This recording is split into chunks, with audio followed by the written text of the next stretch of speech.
वर्ग दशम में हमने अम्ल के गुणों के बारे में पढ़ चुका है। अब अम्ल, क्षार और लवण के बाकी बचे हुए टॉपिक यानी क्षारक और लवण के बारे में जानेंगे। वैसे तो बोर्ड एग्जाम में क्षारक से बहुत कम प्रश्न रहते हैं, लेकिन यहाँ लवण टॉपिक बोर्ड एग्जाम के हिसाब से बहुत इंपॉर्टेंट हो जाता है। लवण टॉपिक से 2 या 3 नंबर के प्रश्न निश्चित रूप से आते हैं। साथ ही साथ लवण का सूत्र भी लिखने के लिए आता है।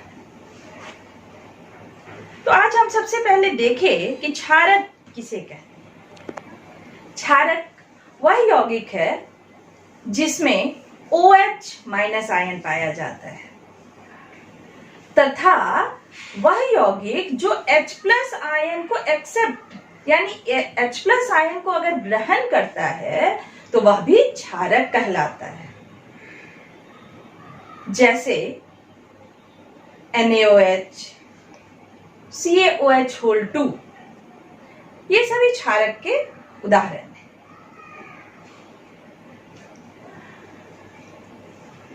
क्षारक भी प्रबलता के आधार पर 2 प्रकार के होते हैं, प्रबल क्षार और दुर्बल क्षार यानी स्ट्रॉन्ग बेस और वीक बेस। स्ट्रॉन्ग बेस यानी जो अधिक मात्रा में H प्लस आयन को ग्रहण करे और उसमें OH माइनस आयन की सांद्रता अधिक हो, उसे प्रबल क्षारक यानी स्ट्रॉन्ग बेस कहते हैं। जैसे NaOH, KOH। वहीं वैसे क्षारक जो H प्लस आयन को ग्रहण करने में बहुत अधिक सक्षम नहीं होते, यानी कम मात्रा में H प्लस आयन ग्रहण करते हैं और OH माइनस आयन की सांद्रता भी उनमें कम होती है, वैसे क्षारक को हम दुर्बल क्षारक यानी वीक बेस कहते हैं। जैसे जिंक हाइड्रोक्साइड, कॉपर हाइड्रोक्साइड, ये सारे दुर्बल क्षारक होते हैं। अगर हम कहें क्षारक की बात, तो जितने भी मेटल ऑक्साइड और हाइड्रोक्साइड होते हैं वे क्षार होते हैं। उनमें क्षारकता का गुण यानी बेसिसिटी पाया जाता है। वहीं कुछ क्षारक जो जल में घुलनशील होते हैं, वैसे क्षारक को अल्कली कहा जाता है। जैसे सोडियम हाइड्रोक्साइड, पोटेशियम हाइड्रोक्साइड, ये जल में घुलनशील होते हैं तो इन्हें हम अल्कली कहते हैं। यहाँ एक स्टेटमेंट दिया जाता है कि जितने भी क्षारक हैं वे अल्कली नहीं हो सकते हैं, लेकिन जितने भी अल्कली हैं वे क्षारक जरूर होंगे। यानी all alkalis are bases but all bases are not alkali. जैसे कॉपर हाइड्रोक्साइड और जिंक हाइड्रोक्साइड को हम अल्कली नहीं कह सकते हैं क्योंकि वे जल में घुलनशील नहीं होते हैं।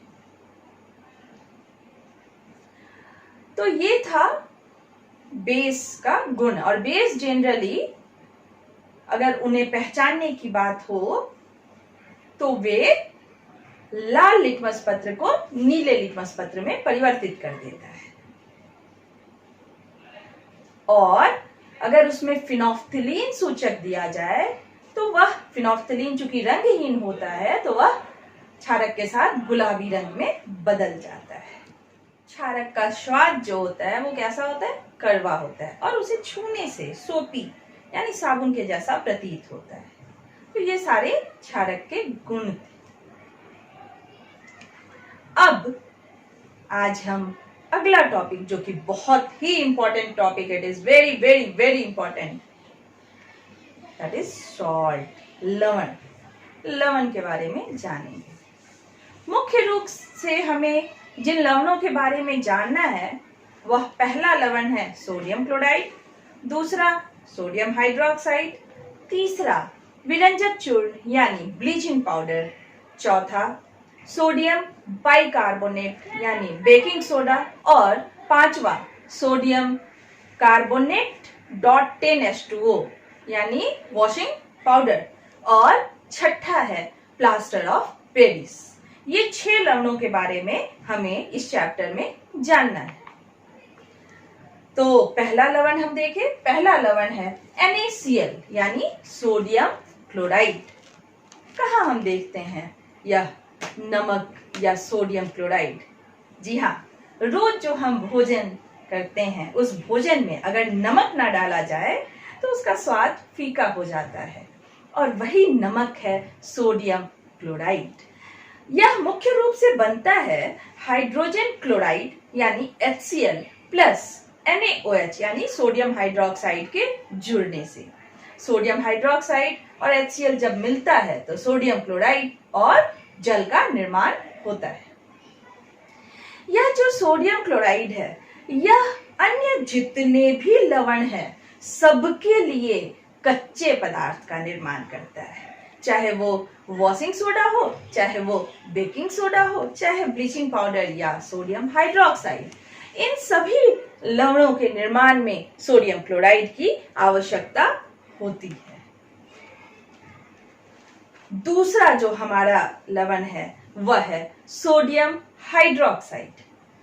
सोडियम हाइड्रोक्साइड यानी NaOH। सोडियम हाइड्रोक्साइड हमें प्राप्त होता है सोडियम क्लोराइड के जलीय विलयन का जब इलेक्ट्रोलिसिस कराया जाए, यानी उसमें जब विद्युत पास कराया जाता है तो सोडियम क्लोराइड जल से अभिक्रिया कर बनाता है NaOH plus H2 plus Cl2। इस अभिक्रिया को क्लोर क्षार अभिक्रिया भी कहते हैं।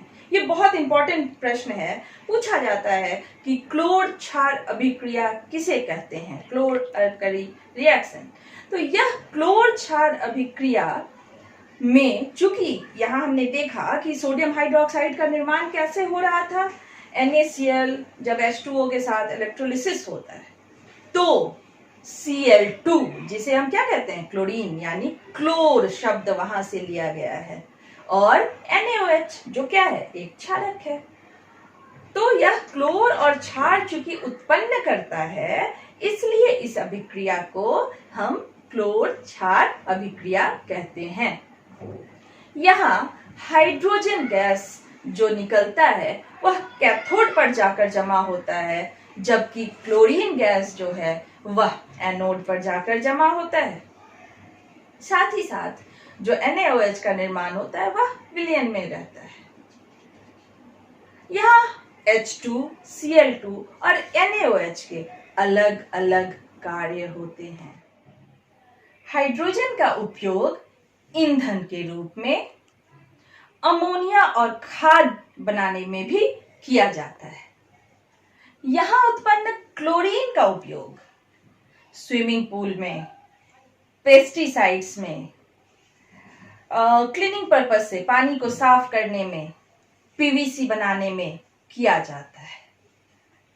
और जो NaOH उत्पन्न होता है उसका उपयोग साबुन तथा अपमार्जक बनाने में और फाइबर बनाने में भी किया जाता है। तो ये सारे उपयोग थे जो क्लोर क्षार अभिक्रिया से जो हमें उत्पाद प्राप्त होता है उन सारे उत्पादों का कहाँ कहाँ उपयोग किया जाता है। तो अभी का क्या इंपॉर्टेंट प्रश्न था, क्लोर क्षार अभिक्रिया क्या है, तथा बोर्ड एग्जाम में 2015 में ये प्रश्न पूछा था कि सोडियम हाइड्रोक्साइड का उपयोग बताएं। तीसरा जो हमारा लवण है वह है ब्लीचिंग पाउडर यानी विरंजक चूर्ण, जिसका सूत्र होता है CaOCl2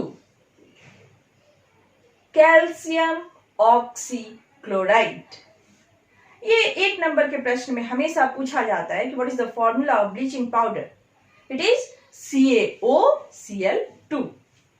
यहाँ ब्लीचिंग पाउडर का भी जो निर्माण होता है वह क्लोर क्षार में जो क्लोरीन गैस उत्पन्न होता है, उस क्लोरीन गैस को ही कैल्शियम हाइड्रोक्साइड से जब पास कराया जाता है तो कैल्शियम हाइड्रोक्साइड और क्लोरीन मिलकर ब्लीचिंग पाउडर यानी CaOCl2 का निर्माण करते हैं। यहाँ एक प्रश्न यह भी रहता है कि ब्लीचिंग पाउडर का जो मेन प्रोडक्ट है, जिससे रिएक्टेंट है, जिससे ब्लीचिंग पाउडर बनाया जाता है, उसका नाम लिखे तो उसका नाम क्या हो जाएगा? कैल्शियम हाइड्रोक्साइड यानी स्लैग्ड लाइम। तो ब्लीचिंग पाउडर कैसे उत्पन्न हुआ? When CaOH2 calcium hydroxide reacts with chlorine, it will form calcium oxychloride, that is bleaching powder. अब हम देखेंगे ब्लीचिंग पाउडर का उपयोग। आप बहुत ज्यादा करते होंगे घरों में, अभी बारिश के दिन में जब कहीं काई लग जाता होगा तो वहां ब्लीचिंग पाउडर डाल देते होंगे और वहां वो साफ हो जाता है। तो ब्लीचिंग पाउडर का उपयोग काइयों को साफ करने में और लिनेन और सूती वस्त्र उद्योग में ब्लीच करने के काम में भी आता है, क्योंकि कैल्शियम ऑक्सीक्लोराइड को जब जल में डाला जाता है तो क्लोरीन गैस बाहर निकलता है और क्लोरीन गैस जो होता है वह एक बहुत ही अच्छा ब्लीचिंग एजेंट होता है। इसलिए जब पानी वाले जगह पे भी हम ब्लीचिंग पाउडर को डालते हैं तो एक जो स्मेल आता है, तीखा स्मेल, वो क्लोरीन का होता है। क्लोरीन गैस वहां बाहर निकलता है जो ब्लीच करने का कार्य करता है। ब्लीचिंग पाउडर का उपयोग जल को साफ करने में भी किया जाता है। ये सारे उपयोग हैं ब्लीचिंग पाउडर के। तो हमारा तीसरा लवण था ब्लीचिंग पाउडर। हर एक लवण का हमें देखना है कि वह कैसे प्राप्त होता है और उसका उपयोग क्या है। अब चौथा जो हमारा लवण है वह है बेकिंग सोडा यानी NaHCO3 सोडियम बाइकार्बोनेट। NaHCO3 भी प्राप्त होता है NaOH plus Cl2 plus H2O plus NH3। ये सारी जब रिएक्टेंट यानी अभिकारक जब आपस में अभिक्रिया करते हैं तो अमोनियम क्लोराइड यानी NH4Cl प्लस NaHCO3 यानी सोडियम बाइकार्बोनेट का निर्माण होता है, जो बेकिंग सोडा कहलाता है। अब यह बेकिंग सोडा का उपयोग क्या है? तो बेकिंग सोडा में जब अल्प मात्रा में टार्टरिक अम्ल डाल दिया जाता है तो वह बन जाता है बेकिंग पाउडर। और बेकिंग पाउडर जो है वह केक को, इडली को, इन सारे पदार्थों को, भोज्य पदार्थों को, पकौड़े बनाने में भी उसे स्पंजी करने के काम में आता है। कभी कभी प्रश्न पूछा जाता है कि आखिर बेकिंग पाउडर जब हम डालते हैं केक में या पकौड़े में तो वह स्पंजी क्यों हो जाता है? क्योंकि जब बेकिंग सोडा यानी सोडियम हाइड्रोजन कार्बोनेट टार्टरिक अम्ल के साथ अभिक्रिया करता है और वहां जल भी चूंकि उपस्थित होता है, तो वहां हमने पढ़ा है कि कभी भी सोडियम बाइकार्बोनेट जब कोई भी धातु कार्बोनेट अम्ल से अभिक्रिया करता है तो कौन सा गैस बाहर निकलता है? बिल्कुल सही, कार्बन डाइऑक्साइड गैस बाहर निकलता है। Bicarbonate will release carbon dioxide, और जब कार्बन डाइऑक्साइड गैस बाहर निकलता है तो उसके कारण ही केक या हमारा जो इडली और पकौड़े का बैटर होता है वो पकौड़े को स्पंजी बना देता है। सोडियम बाइकार्बोनेट का दूसरा उपयोग होता है अम्लीयता को दूर करने में, यानी एंटासिड के रूप में। जब कभी अम्लीयता हो जाती है, पेट में एसिडिटी हो जाती है, तब भी सोडियम बाइकार्बोनेट का उपयोग हम कर सकते हैं एंटासिड के रूप में, यानी अम्लीयता को कम करने में। इसके साथ साथ सोडियम बाइकार्बोनेट का तीसरा उपयोग होता है अग्निशमन, यानी जब कहीं आग लग जाए तो वहां सोडा अम्ल अग्निशमक का उपयोग किया जाता है, क्योंकि सोडा अम्ल जब अभिक्रिया करता है तो कार्बन डाइऑक्साइड गैस बाहर निकलता है और यह कार्बन डाइऑक्साइड गैस आग को बुझाने का कार्य करता है। तो इस प्रकार से सोडियम बाइकार्बोनेट के 3 कार्य हुए। पहला, भोजन में स्पंजी बनाने में, दूसरा अम्लीयता को दूर करने में, और तीसरा अग्निशमक यंत्रों में इसका उपयोग किया जाता है। इसके बाद 5वां जो लवण है वह है धोवन सोडा यानी वॉशिंग सोडा। वॉशिंग सोडा का सूत्र होता है Na2CO3.10H2O। जब हम सोडियम बाइकार्बोनेट को गर्म करते हैं तो वह बदल जाता है सोडियम कार्बोनेट में, और जब सोडियम कार्बोनेट में जल के अणुओं को जोड़ा जाता है तो वह बना देता है Na2CO3-10H2O, जिसका उपयोग हम कपड़े धोने के सोडा के रूप में उसका उपयोग किया जाता है।